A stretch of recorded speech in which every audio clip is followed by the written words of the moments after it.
Before the story truly begins, pause for just a moment. If you believe love is simple, this story might challenge you. If you've ever felt alone while standing next to someone you love, this story is for you. And if you've ever wondered how two hearts can drift apart without ever saying goodbye, make sure you subscribe to this channel, tap the like button, and turn on notifications, because these are not just stories. These are reflections. These are moments that change how we understand love. Now let's begin. Emma didn't wake up one morning and realize something was wrong. It wasn't loud. It wasn't dramatic. It didn't arrive with tears or arguments or slammed doors. What she felt came quietly, like a breath you don't realize you're holding until your chest starts to ache. For months, maybe longer, there had been a sensation resting just beneath the surface of her days. Something fragile, something easy to dismiss. She told herself it was stress, or exhaustion, or simply adulthood doing what adulthood always does, stealing time, softening excitement, rearranging priorities. It wasn't anger. It wasn't disappointment. It wasn't even frustration, though all three brushed past her heart from time to time. What Emma felt was lonelier than that. A loneliness so gentle it almost convinced her it wasn't real. She and Daniel still shared a home, still slept in the same bed, still woke to the same alarm humming softly through the early morning dark.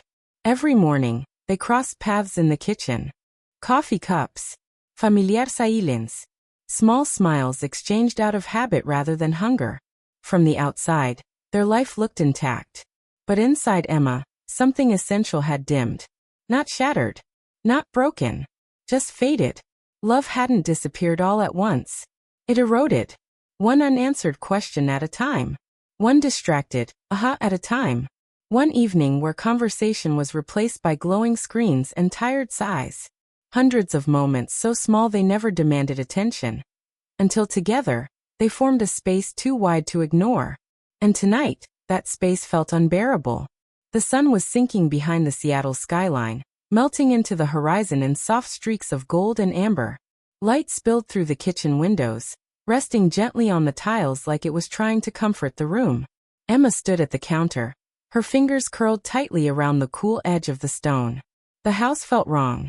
Too quiet. Too still. As if the walls themselves were holding their breath. Daniel sat at the kitchen table, his shoulders slightly slumped, eyes fixed on the screen of his laptop. His brow was creased, not from anger, but from the kind of exhaustion that settles in when work consumes more than time. When it consumes space. When it consumes presence. Their routines had become predictable. Comfortably predictable. Painfully predictable. Emma remembered a time when predictability meant safety, not distance. She remembered rushing toward the door the moment Daniel came home. The way he used to drop whatever he was holding just to pull her into his arms. The way he once held her like she was his anchor. His rest. His home. Back then, silence felt peaceful. Now it felt like absence. They exchanged a brief greeting. A tired smile. Words that hovered unspoken between them. Heavy with everything neither knew how to say. Emma closed her eyes. She inhaled sharply, summoning a kind of courage she wasn't sure she still possessed. She had practiced this conversation dozens of times. In the car. In the shower.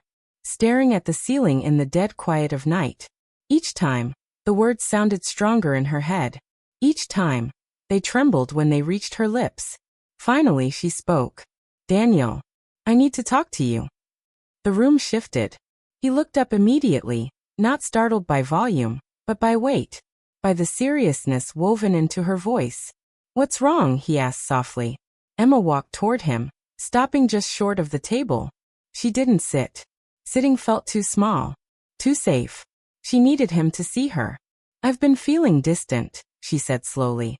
And it's been hurting in ways I didn't know how to explain. Daniel frowned.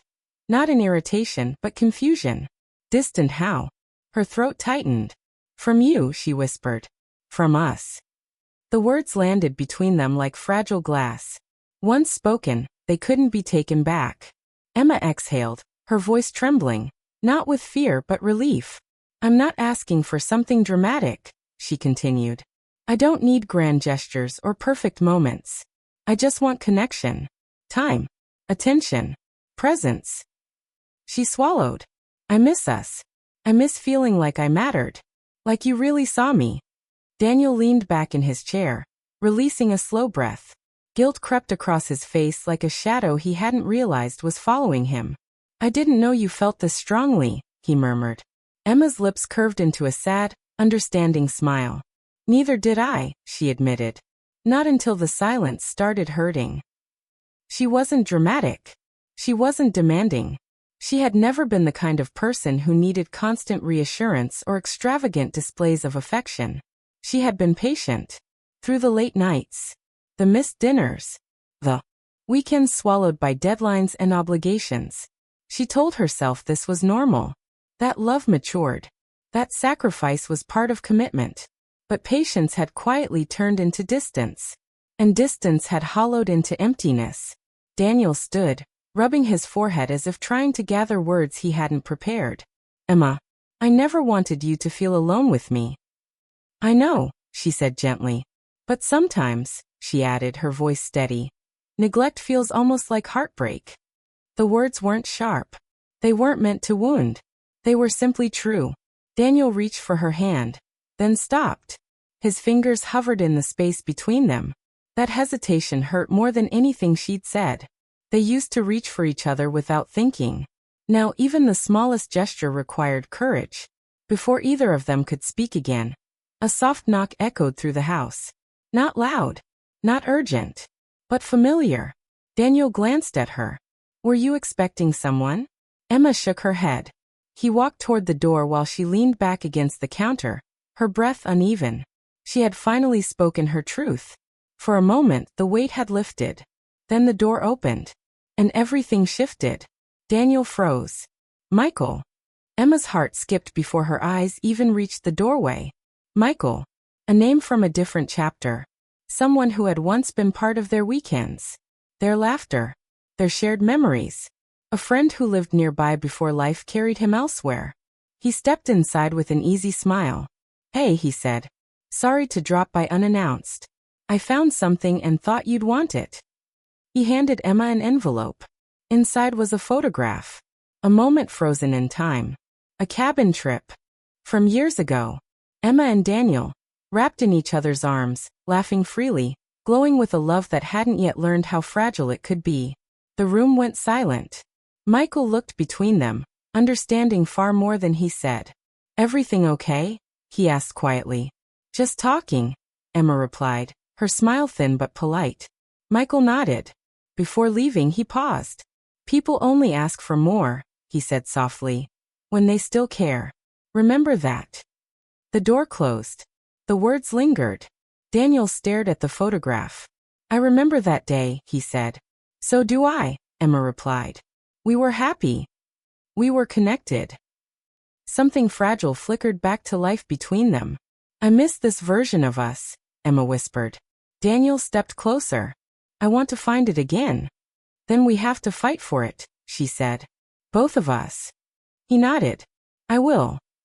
And for the first time in months, his hand reached for hers without hesitation.